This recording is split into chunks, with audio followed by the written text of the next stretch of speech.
Tonight on Now, connecting the dots of 9/11. The second one just hit the trade center. The system was blinking red, but the 9/11 Commission report says the American people were not warned. Where were the president's national security advisors? Well, my only question to you is whether you told the president. I really don't remember, Commissioner, whether I discussed this with the president. How did the people in charge miss the warning signals? Why did they take no urgent action, even as Al-Qaeda became more and more daring? They humiliated the greatest power on earth, and the greatest power on earth couldn't find a way to respond in any way at all. Tonight on Now, a special report, 9/11 for the record. All that tonight on Now with Bill Moyers and David Brancaccio. The weekly news magazine from PBS. Funding for Now has been provided by Mutual of America, our sole corporate funder. For over 50 years, we've put retirement and pension products to work for those in the public service. Now we're doing the same for the rest of America. Mutual of America, for all of America, the spirit of America. And by the Park Foundation, the Orfila Family Foundation, the Bernard and Audrey Rappaport Foundation, the Herb Alpert Foundation, the Nathan Cummings Foundation, the John S. and James L. Knight Foundation, the John D. and Catherine T. MacArthur Foundation, and by contributions to your PBS station from viewers like you. Thank you. From our studios in New York, Bill Moyers. Welcome to Now.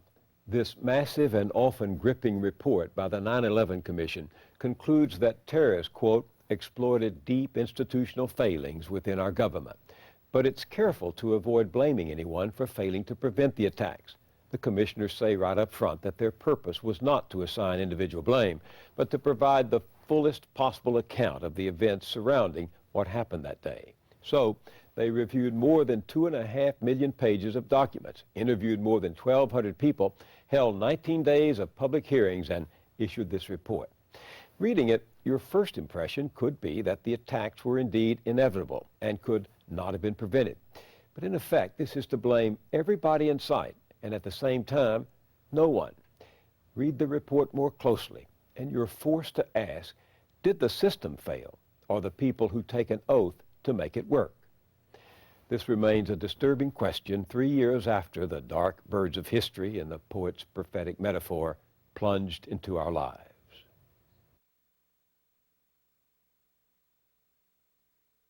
Good morning. As chair of the National Commission on Terrorist Attacks upon the United States, I hereby reconvene this 12th public hearing.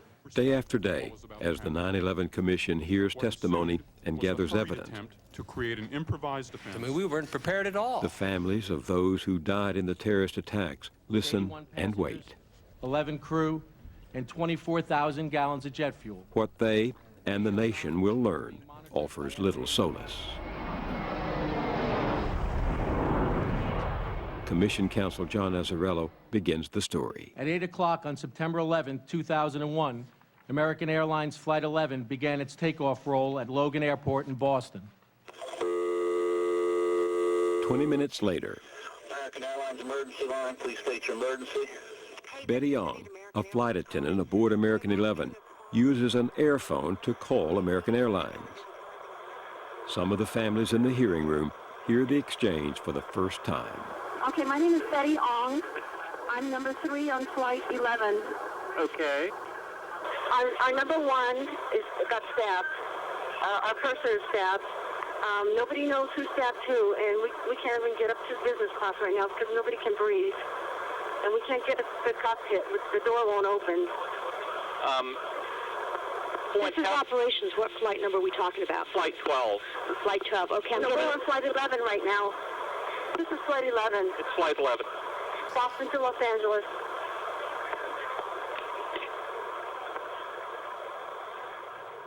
At 8:24 and 38 seconds, the following transmission came from American 11. We have some planes. Just stay quiet and you'll be okay. We're returning to the airport. The controller only heard something unintelligible. He did not hear the specific words, quote, "We have some planes," end quote.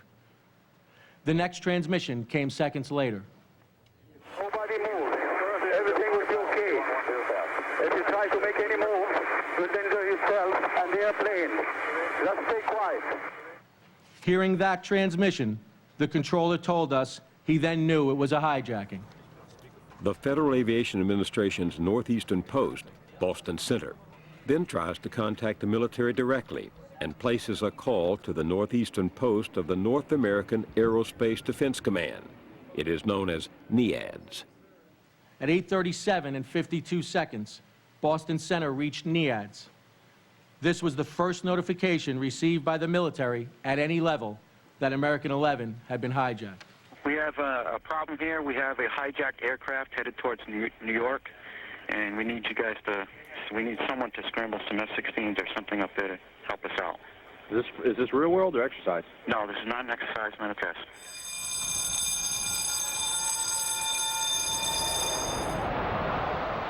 NEADS commanders order fighter jets into the air to find and follow the hijacked plane. F-15 fighters were ordered scrambled at 8:46 from Otis Air Force Base.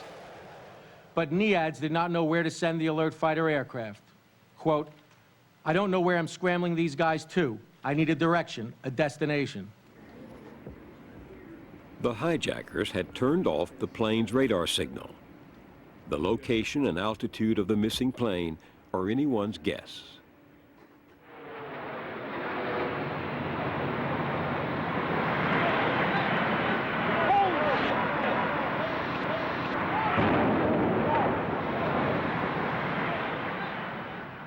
American 11 impacted the World Trade Center's North Tower at 8:46 and 40 seconds.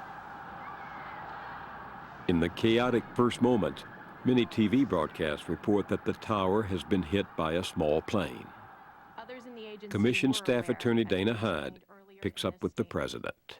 In Florida, the president's motorcade was just arriving at the M.E. Booker Elementary School, where President Bush was to read to a class and talk about education.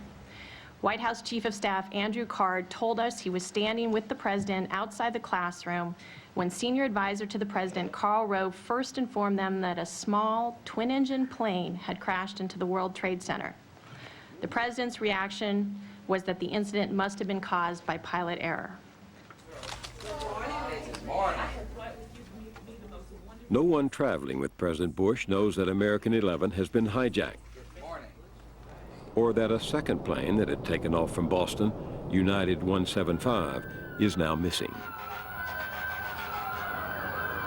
We have several situations going on here. It's escalating big time. We need to get the military involved with this. We're involved with something else. We have other aircraft that may have a similar situation going on here. New York Center contacted New York Terminal Approach Control and asked for help in locating United 175. I got somebody who keeps cussing, but it looks like he's going into one of the small endpoints down there. Wait a second. I'm trying to bring him up. I'm just at a 9,500, 9,000 now. Do you know who he is?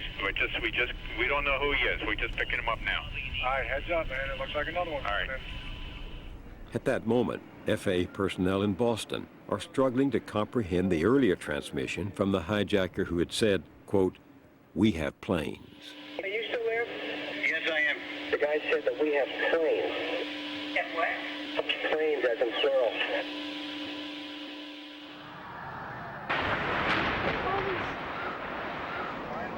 At 9:03 and 2 seconds, United 175 crashed into the South Tower.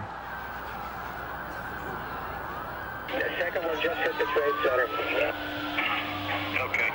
Yeah, we gotta alert the military real quick on this.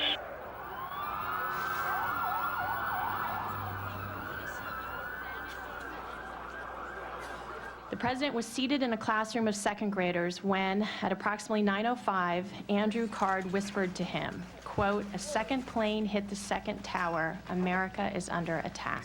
Get ready to read the story the fast way. Get ready. The National Press Corps was standing behind the children in the classroom. he saw their phones and pagers start to ring. The president felt he should project strength and calm until he could better understand what was happening.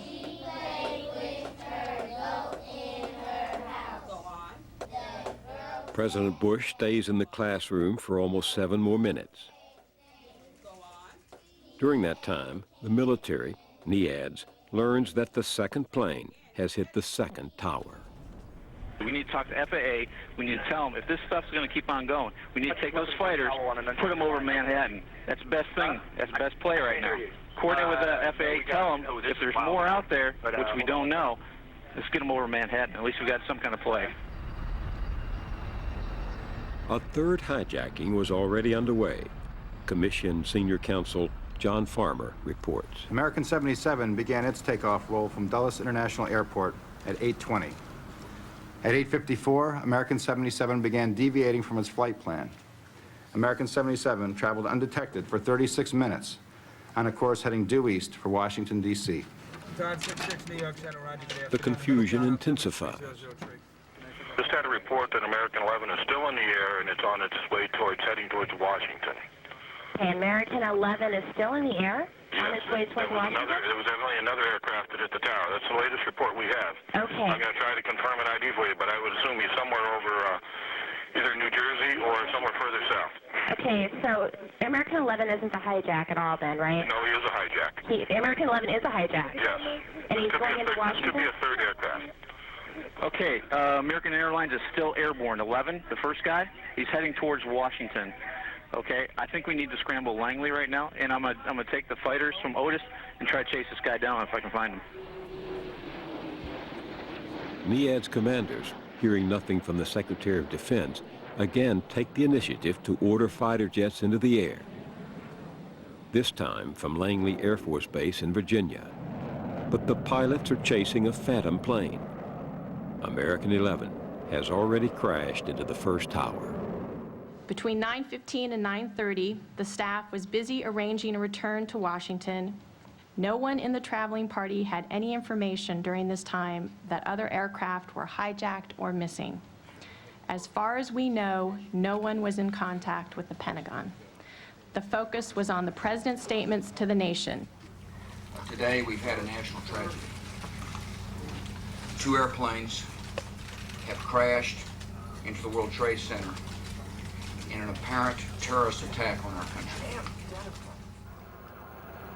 It is 9:31, 45 minutes after the first plane hit the World Trade Center. The president still has not talked to the Secretary of Defense, Donald Rumsfeld, and Rumsfeld still has not moved to the command center in the Pentagon. American 77 is headed straight for Washington.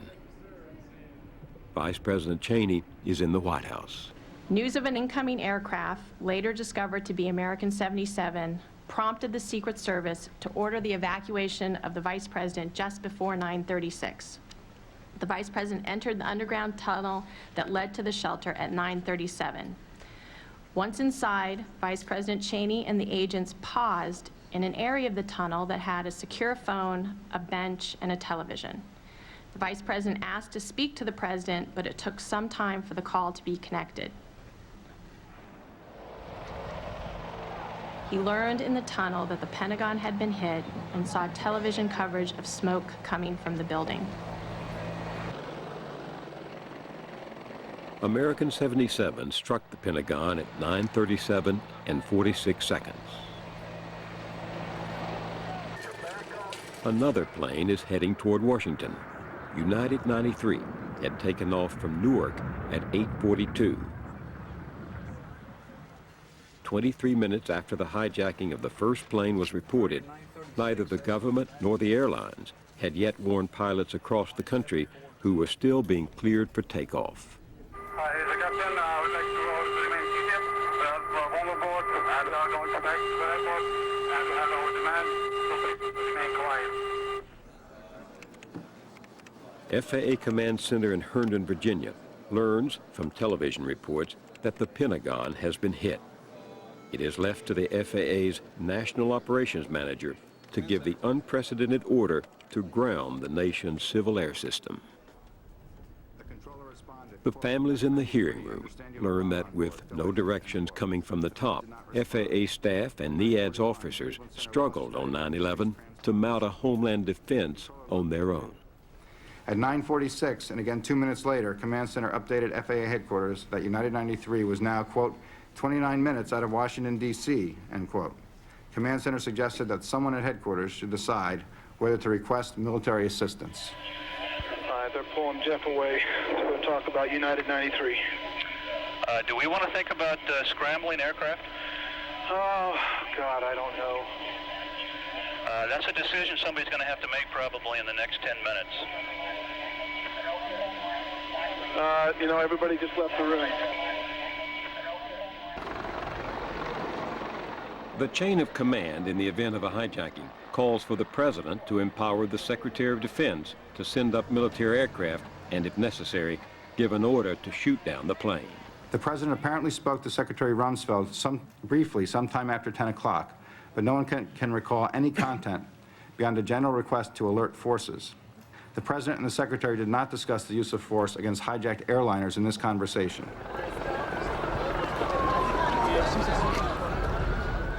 Staffers are fleeing the West Wing. The Vice President is in the conference room in the bunker beneath the White House. Reports begin to come in of an inbound aircraft bearing down on Washington. At some time between 10:10 and 10:15, a military aide told the Vice President and others that the aircraft was 80 miles out. Vice President Cheney was asked for authority to engage the aircraft. He authorized fighter aircraft to engage the inbound plane. In about the time it takes a batter to decide to swing, his chief of staff testifies, the Vice President makes the grave decision to shoot down the plane. Cheney will tell the Commission he had conferred with the President, but the Commission reports that, quote, there is no documentary evidence of that call. Also at the conference table was White House Deputy Chief of Staff Joshua Bolten. Bolten watched the exchanges and after what he called, quote, a quiet moment, suggested that the Vice President get in touch with the President and confirm the engage order. Vice President Cheney then calls the President. They talk for 2 minutes. But the fighter pilots cannot shoot at something they cannot find. Here's the Commission's Executive Director, Philip Zelikow. There was only one set of fighters orbiting Washington, D.C. during this time frame, the Langley F-16s. They were armed and under NORAD's control. But the Langley pilots were never briefed about the reason they were scrambled. As the lead pilot explained, quote, I reverted to the Russian threat. I'm thinking cruise missile threat from the sea. You know, you look down and see the Pentagon burning, and I thought the bastards snuck one by us. You couldn't see any airplanes, and no one told us anything. The air defenders searched for United 93's primary radar return and tried to locate assets to scramble toward the plane. NEADS called Washington Center to report. I also want to give you heads up, Washington. Go ahead. United 93, have you got information on that yet? Yeah, he's down. He's down? Yes. When did he land? Because we had confirmation. He did not land. Oh, he's down? Yeah, somewhere up northeast of Camp David. They don't know exactly where. The time of notification of the crash of United 93 was 10:15. The NEADS air defenders never located the flight or followed it on their radar scopes. The flight had already crashed by the time they learned it was hijacked. At 10:39, Vice President Cheney tries to bring Secretary of Defense Rumsfeld up to date. Rumsfeld, the Commission discovers, did not enter the chain of command, quote, until after the morning's key events were over. The Vice President said there's been at least 3 instances here where we've had reports of aircraft approaching Washington. A couple were confirmed hijack, and pursuant to the President's instructions, I gave authorization for them to be taken out. Hello? Secretary of Defense. Yes, I understand. Who did you give that direction to? The Vice President.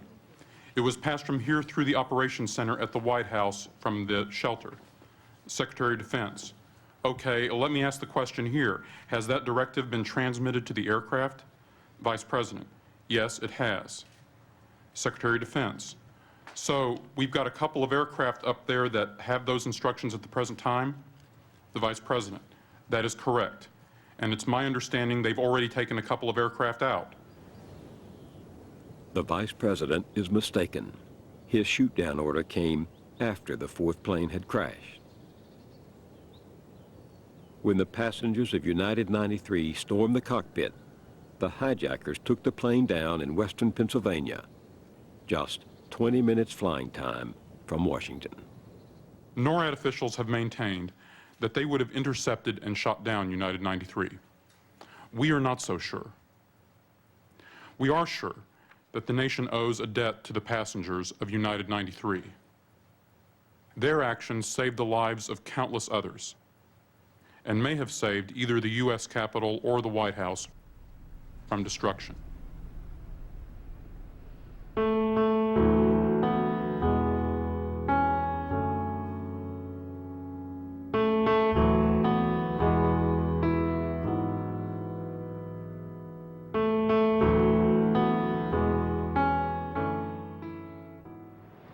In the days and weeks after 9/11, a shocked and grieving people began to ask what government officials had known and when they had known it. 8 months later, the president's national security advisor tries to quiet the criticism. I don't think anybody could have predicted that these people would take an airplane and slam it into the World Trade Center, take another one and slam it into the Pentagon, that they would try to use an airplane as a missile, a hijacked airplane as a missile. But Condoleezza Rice is wrong.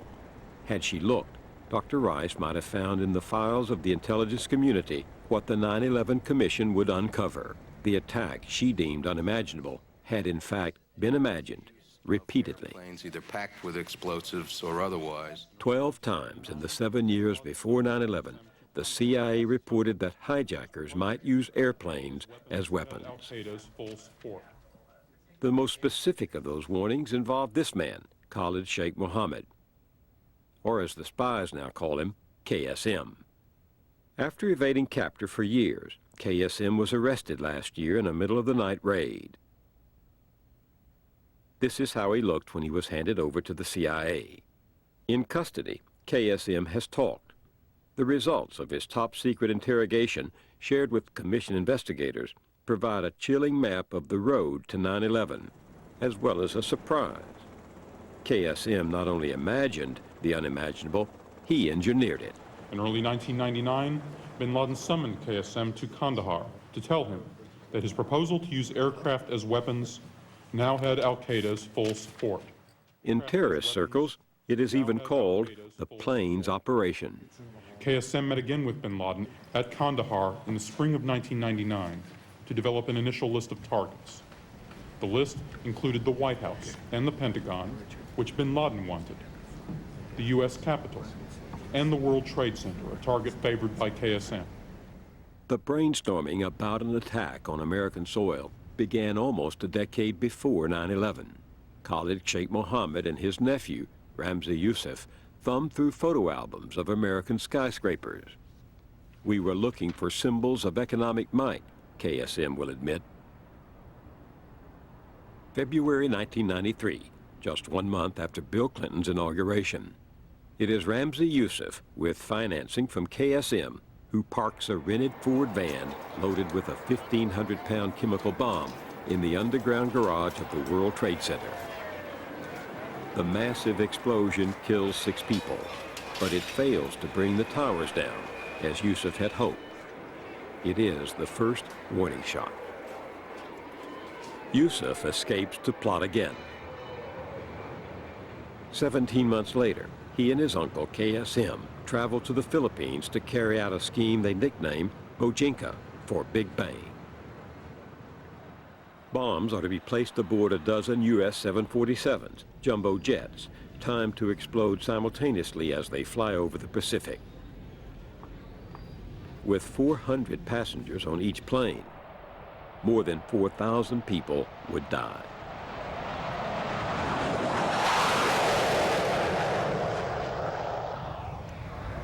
But as Youssef and another terrorist are mixing chemicals to make the explosives, a fire breaks out in their apartment. Police arrive and discover a bomb factory. Youssef once again escapes, but his laptop is left behind. And the outlines of the plot were found on the computer, and it was a breathtaking plot. It was in its audacity. Steve Simon, who worked in the Counterterrorism Security Group on the National Security Council at the time, testified before the 9/11 Commission. If it weren't for the accidental discovery of the fire in that apartment, that slaughter that they intended to carry out in the skies over the Pacific would have happened. One Bojinka conspirator is arrested, and he reveals a second, more audacious plot. A plane filled with explosives will be crashed into the CIA. They also want to hit the Pentagon, but as he will complain to interrogators, they need more pilots. It is an early blueprint for 9/11. Someone else has imagined the unimaginable.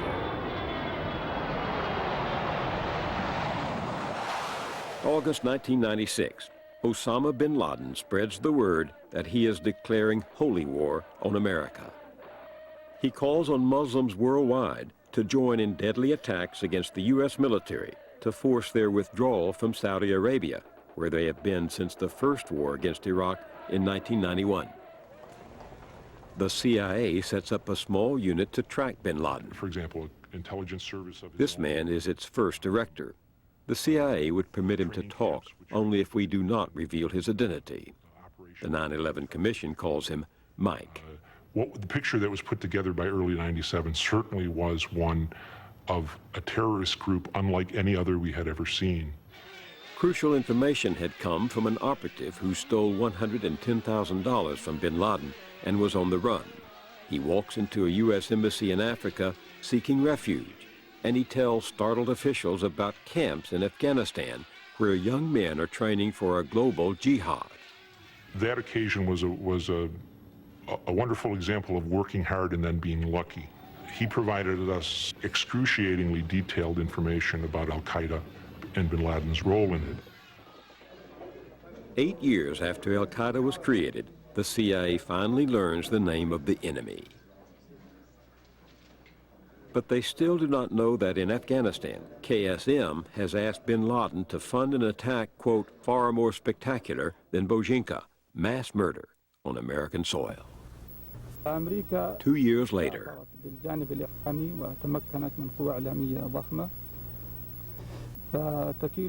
1998, bin Laden issues a fatwa, a religious decree urging radical Islam to unite to bring his war home to America. The 98 fatwa basically announced a coalition of groups that had joined under the umbrella of Al-Qaeda and announced that they would no longer focus only on military targets, that all Americans were suitable for attack. We had other source reporting that indicated he was thinking in terms of a quote-unquote Hiroshima for the U.S. And we were running around with our hair standing up. And this was a guy whose idea of violence was stupendous. 3 months later, on August 7, 1998, bin Laden strikes. Suicide bombers hit American embassies in the capitals of Kenya and Tanzania. It is the 8th anniversary of U.S. troops arriving in Saudi Arabia in the lead up to the Gulf War. The 2 truck bombings, just 9 minutes apart, leave 224 people dead and nearly 5,000 wounded. It was a staggering display of competence and bloodthirstiness. Bad combination. To KSM, the embassy bombings confirm that bin Laden is willing to hit the United States and hit hard. The very next day, CIA Director George Tenet reports to the Clinton White House that bin Laden will attend a terrorist conclave at an Al-Qaeda training camp. The president orders a military assault. On August 20th, 75 Tomahawk cruise missiles rain on the Afghan camps. Another 13 hit a plant in Sudan suspected of supplying nerve gas to Al-Qaeda. In Washington, it is the year of scandal. The capital's political and media elites are engaged in a massive distraction. But I want to say one thing to the American people. Clinton's credibility is crumbling, his judgment suspect. I did not have sexual relations with that woman, Miss Lewinsky. The intense partisanship of the period, the 9/11 Commission reports, will affect the future use of force against bin Laden. And I need to go back to work for the American people. Thank you. The prevailing reaction to these strikes was huge blunder, wag the dog, and so forth. And that reaction, and the prevalence of that reaction, tended to blind the American public and the people, who shape the public's opinions, tended to blind them all to the fact that we were facing a serious, lethal threat. December 4th, 1998, President Clinton gets a stunning piece of news.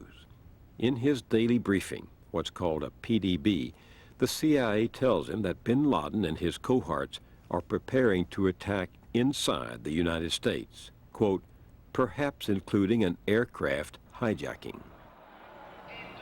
2 weeks later, CIA sources signal an opportunity.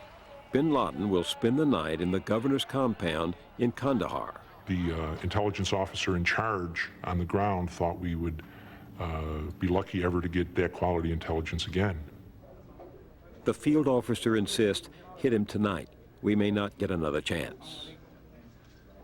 But the pending impeachment trial has cut Clinton's room for error. If there is collateral damage, if civilians are killed, he will be branded as reckless. With his weapons locked and loaded, the U.S. military is ordered to stand down. Clinton did sign covert guidelines directing the CIA to go after the Al-Qaeda leader. But the agents could kill bin Laden only in self-defense as they tried to capture him. It was always easier to have killed him. It was never permissible by the people who made the policy decisions. The administration is gun-shy. CIA officers fume. 1, 2, 3. Christmas 1999, 1 year later. The world prepares for the coming of a new millennium. The counterterrorism warriors fear the enemy will use the occasion as a symbolic moment to inflict Armageddon on the infidels. The CIA was instructed to go out to all their sources overseas and pump them again, just squeeze until, the pits popped out of their sources for any information.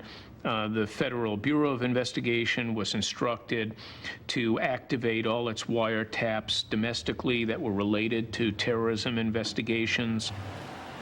The vigilance brings results. In Port Angeles, Washington, a U.S. Customs agent orders a nervous and strange-acting man coming off a ferry from Canada to open his car's trunk. Ahmed Rassam, an Algerian, is traveling with enough explosives to level a 1 square block building. In prison, Rassam reveals his target, Los Angeles International Airport. The key thing during this period is that the mobilization was managed at the White House. At least 2 terrorist schemes were disrupted, but the celebrations will not last long. During the worldwide search for Millennium plotters, the CIA had pumped sources whose links to Al-Qaeda are known to be notorious. They learned that suspected terrorists will travel to Malaysia in early January 2000. The spies identify Khalid al-Midhar and learn that Nawaf al-Hazmi is traveling with him. What they do not know is that KSM has called a summit to map out the 9/11 attacks. Malaysian intelligence catches the men on camera and sends the surveillance to CIA headquarters. The CIA obtains a photocopy of Midhar's Saudi passport and discovers he has a U.S. visa.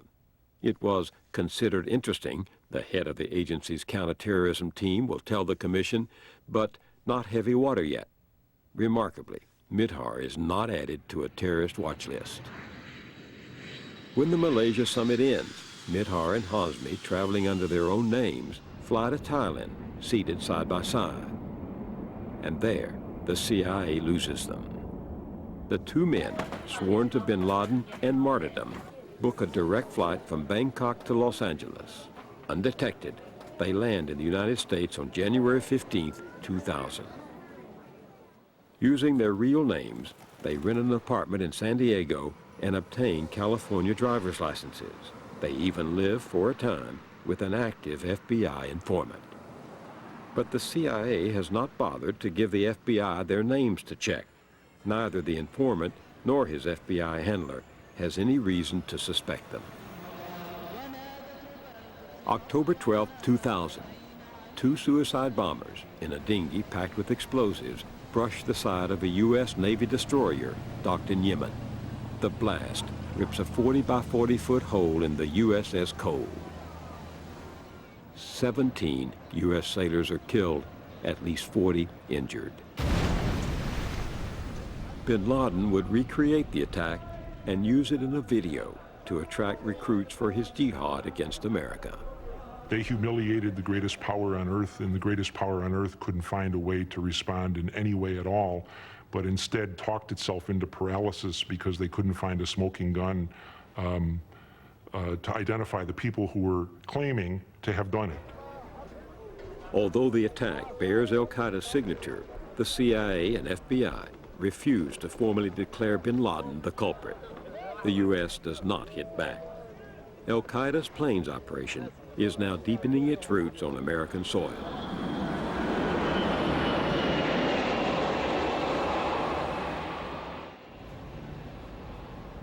On May 29th, Marwan el-Shehi had arrived in Newark, armed with the multiple entry tourist visa. 5 days later, Mohammed Atta followed him, coming as a tourist from Prague. He was granted the customary 6-month stay. At the end of June, Ziad Jarrah also landed in Newark. He violates his tourist visa almost immediately when he enrolls in flight school. On December 8th, Hani Hanjour lands in Cincinnati. He's been granted a student visa because he wants to study flying. All four had trained in Al-Qaeda's camps in Afghanistan. All four will earn flying certificates from the Federal Aviation Administration. All four will pilot hijacked planes on 9/11. January 20th, 2001. The job of defending the home front passes from Bill Clinton to George W. Bush. By law, the new president now heads the National Security Council. He appoints Condoleezza Rice, one of his closest confidants, as his national security advisor. Checking with my friend in Great Britain. 5 days after the inauguration, Rice receives a memo written by this man, Richard Clark. Clark, who managed counterterrorism policy on Clinton's National Security Council, its lead expert on Al-Qaeda, is kept on the job by Bush and Rice. In the memo, Clark declares an urgent need that the principals, the heads of the CIA, FBI, State, and Defense Departments, meet to be briefed on the Al-Qaeda threat. That meeting does not happen. As the 9/11 Commission investigates why, the actions of President Bush and his national security team will come under scrutiny. Were you told before the summer that there were functioning Al-Qaeda cells in the United States? In the memorandum that Dick Clark sent me on January 25th, he mentions sleeper cells. There is no mention or recommendation of anything that needs to be done about them. But that was misleading. In the January 25th memo, Clark had also attached a plan of action to roll back bin Laden. We were not presented with a plan. Well, that's not true. We were not presented with I've heard you say that, Dr. Clark. If that 25 January 2001 memo was declassified, I don't believe... The fact is that what we were presented on January the 25th was a set of ideas and a paper, most of which was about what the Clinton administration had done. And to this day, the White House has refused to declassify Clark's memo. Rice had effectively demoted him, downgraded his office, and informed him he was no longer needed at the meetings of the principals. Thank you very much, sir. How high a priority was fighting Al-Qaeda in the Bush administration? I believe the Bush administration in the first 8 months considered terrorism an important issue, but not an urgent issue. Was there any actionable intelligence under either the narrow or broader definition that caused you to recommend an immediate military response to some provocation? I suggested, beginning in January of 2001, that the Cole case was still out there. In early February, the CIA and the FBI at last agreed that Al-Qaeda had bombed the USS Cole. And I was told on a couple of occasions, well, that happened on the Clinton administration's watch. I didn't think it made any difference. I thought the Bush administration, now that it had the CIA saying it was Al-Qaeda, should have responded. The Cole. Why didn't the Bush administration respond to the Cole? I think Secretary Rumsfeld has perhaps said it best. We really thought that the Cole incident was passed, that you didn't want to respond tit for tat. I've got to say that answer bothers me a little bit because of where it logically leads, and that is, and I don't like what-if questions, but this is a what-if question. What if in March of 2001, under your administration, Al-Qaeda had blown up another U.S. destroyer? What would you have done, and what would that have been tit for tat? I don't know what we would have done, but I do think... Even as the White House takes no action, America's electronic eyes and ears pick up new threats all over the world. By April, the chatter, as the spies call it, is ominous. At the same time, there is a changing of the guard at the FBI. In midsummer, a 26-year Bureau veteran, Thomas Picard, is named acting director. Did you ever have the opportunity to brief the President of the United States on counterterrorism issues? No, I did not. Did you ever brief the Vice President of the United States on counterterrorism? Yes, I did. And did you brief the Vice President on an Al-Qaeda presence in the United States? Yes. And what was his reaction? He was surprised that Al-Qaeda was here in the United States, as was the Attorney General. According to the statement that our staff took from you, you said that you would start each meeting discussing either counterterrorism or counterintelligence. At the same time, the threat level was going up and was very high. You said that you told the Attorney General this fact repeatedly in these meetings. Is that correct? I've told him at least on 2 occasions. And you told the staff, according to this statement, that Mr. Ashcroft told you that he did not want to hear about this anymore. Is that correct? That is correct. Attorney General John Ashcroft disputes Picard's testimony. But the record shows that when the FBI asked for money to add hundreds more agents to track terrorist threats, the Attorney General says no. At the same time, Al-Qaeda is in high gear, as Commission Senior Counsel Dietrich Snell describes. While the pilots trained in the United States, bin Laden and Al-Qaeda leaders in Afghanistan started selecting the muscle hijackers, those operatives who would storm the cockpit and control the passengers on the 4 hijacked planes. The term muscle men trained for the coming assault using knives to slaughter a sheep and a camel. In late April 2001, the muscle hijackers started arriving in the United States, specifically in Florida, Washington, D.C., and New York. They traveled mostly in pairs and were assisted upon arrival by Atta and Shehi in Florida, or Hazmi and Hanjur in D.C. and New York. KSM has instructed them to acquire new, clean passports that won't show their travels to Afghanistan before applying for U.S. visas. The 19 hijackers will clear U.S. Customs a total of 33 times. At least 6 will violate immigration laws while living in the United States. And Mohammed Antam, who commanded the operation, is allowed to re-enter the country even though he'd overstayed his previous visa. In addition to assisting the newly arrived muscle hijackers, the pilots busied themselves during the summer of 2001 with cross-country surveillance flights and additional flight training. Unknown to the CIA or the FBI, the Al-Qaeda pilots crisscrossed the country, scouting weaknesses in airport security as well as the best time to storm a cockpit. and they have no problems, Otter reports to bin Laden and KSM, bringing box cutters on board. Each flew first class in the same type of aircraft he would pilot on September 11th. The intelligence chatter grows louder and more ominous.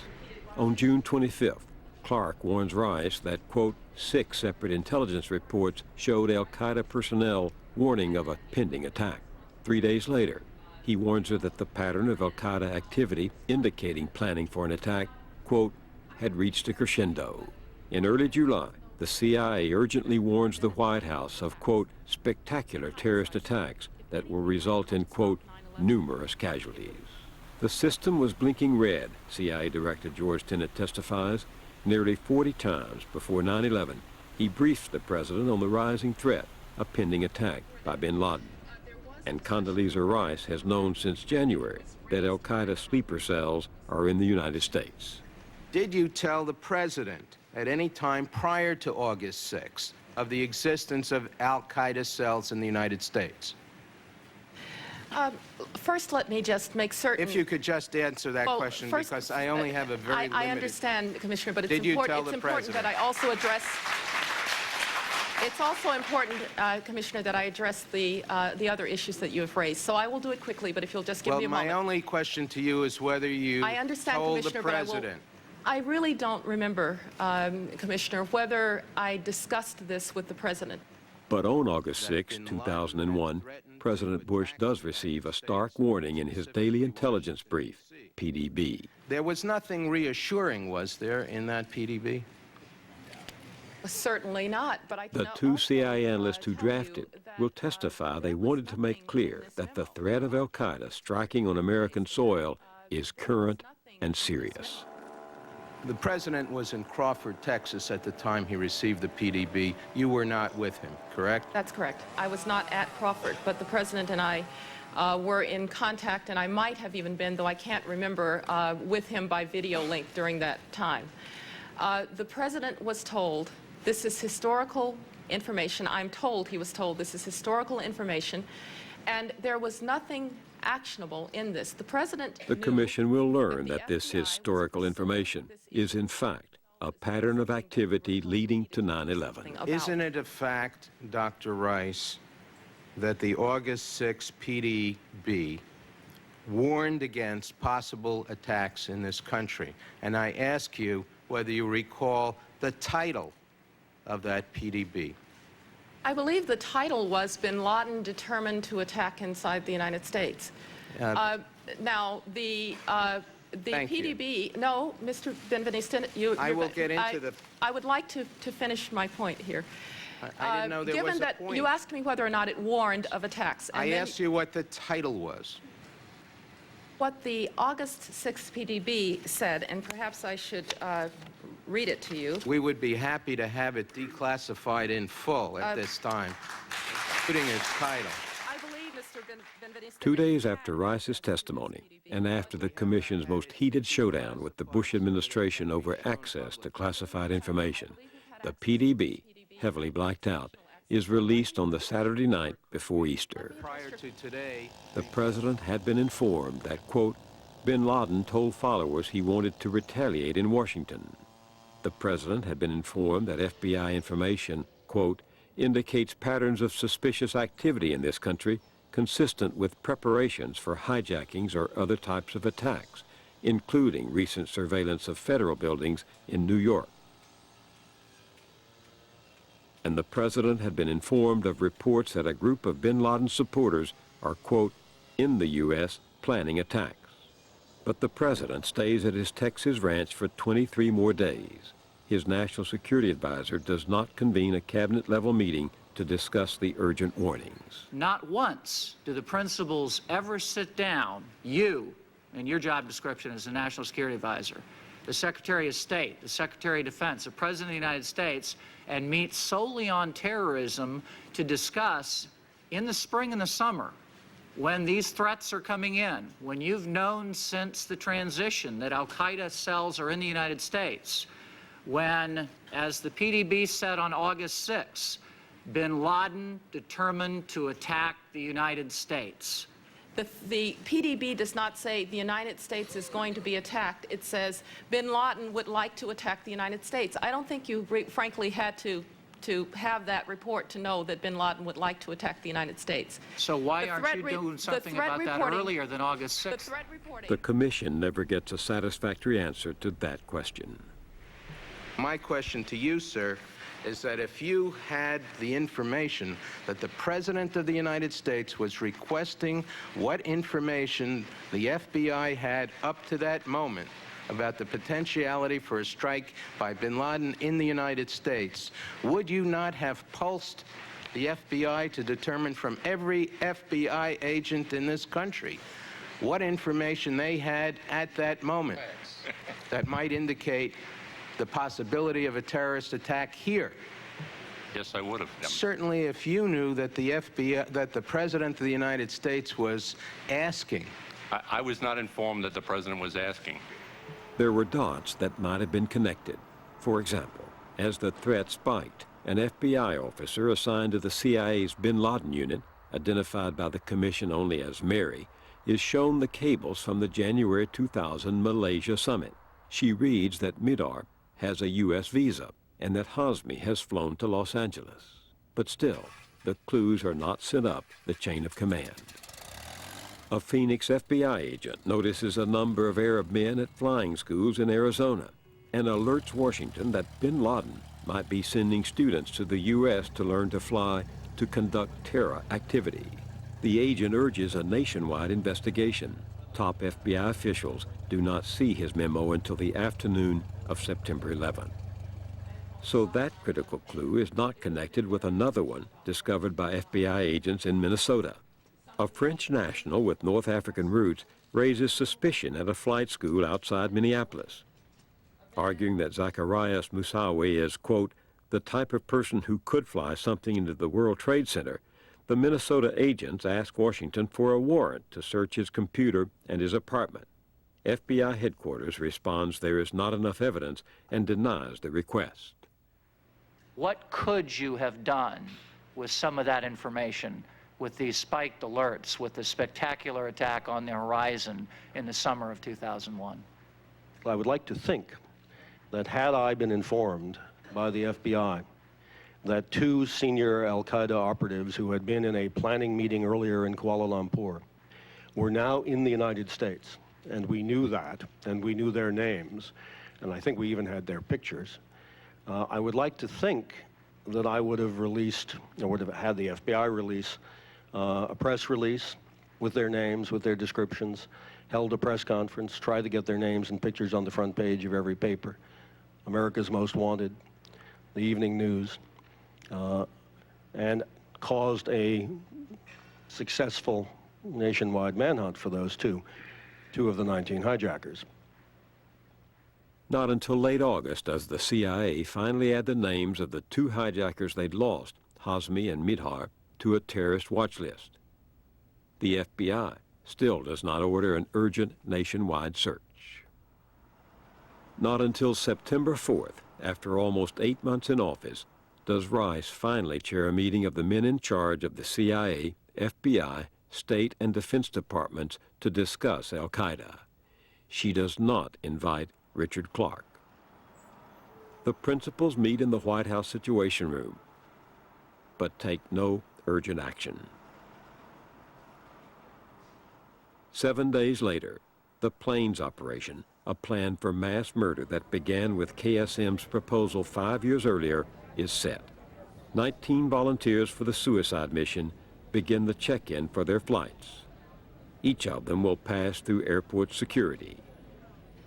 7:18 that morning, at Dulles International Airport outside Washington, Khalid al-Midhar sets off the first metal detector, but not the second. He is waved on. 20 minutes later, Nawaf al-Hazmi sets off both alarms. He is checked by hand and then cleared to board American 77, along with 3 other hijackers and 59 passengers and crew.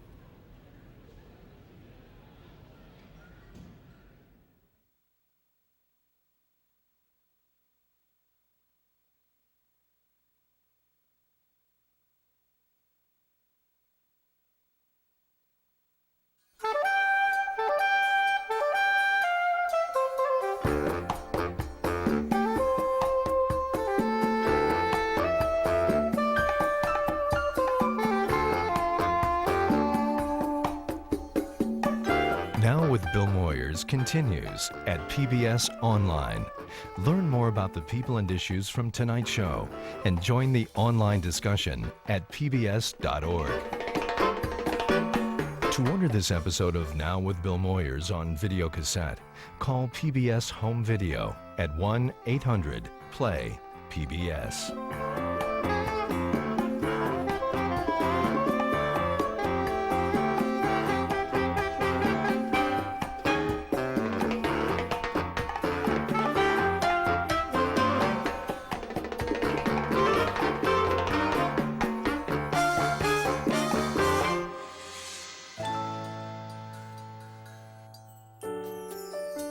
Funding for Now has been provided by Mutual of America, our sole corporate funder. For over 50 years, we've put retirement and pension products to work for those in the public service. Now we're doing the same for the rest of America. Mutual of America, for all of America, the spirit of America. And by the Park Foundation, the Orphala Family Foundation, the Bernard and Audrey Rappaport Foundation, the Herb Alpert Foundation, the Nathan Cummings Foundation, the John S. and James L. Knight Foundation, the John D. and Catherine T. MacArthur Foundation, and by contributions to your PBS station from viewers like you. Thank you. I'm PBS.